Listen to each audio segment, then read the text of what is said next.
Эгер сиз англис тилин үйрөнгүңүз келип же кызыгып жүрсөңүз, анда бул видео сиз үчүн. Англис тилинде бир эле сөз же этиш көптөгөн мааниге ээ болушу мүмкүн. Мисалы, to look этиши кароо дегенди билдирет. Ал эми анын жанына preposition, жандоочту кошуп койсок, фразеологиялык этиш келип чыгат.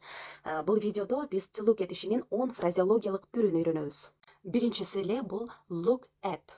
Бирөөнү же бир нерсеге кароо. Мисалы, look at me, мени кара. Ал эми экинчиси look for. Бир нерсени издөө. Мисалы, I'm looking for my keys. Мен ачкычтарымды издеп жатам.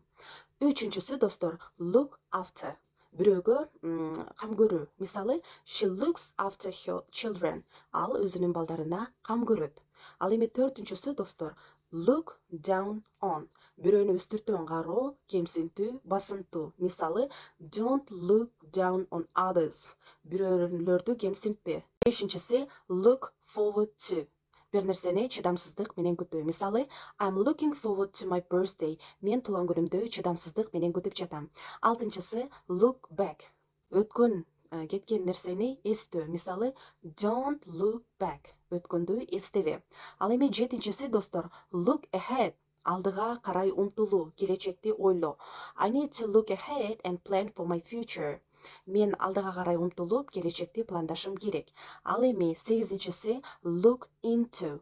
Изилдөө. Мисалы, police will look into it. Полиция муну изилдейт. Ал эми андан кийинки фразеологиялык этиш, look like. Бирөөгө окшош болуу. Мисалы, you look like your mom. Сен өзүңдүн мамаңа, апаңа окшош экенсиң. Онунчусу достор, look over. Бир нерсени текшерүү. Мисалы, I will look over your homework. Мен сенин үй тапшырмаңды текшерем. Же болбосо экинчи мааниси кечирүү. Мисалы, I will look over your carelessness this time, but please next time be careful. Ушул сөздү кыргызча которуп комментарийге жазабыз жана бүгүнкү фразеологиялык этиштер менен сүйлөм түзүп жаттап алыңыздар.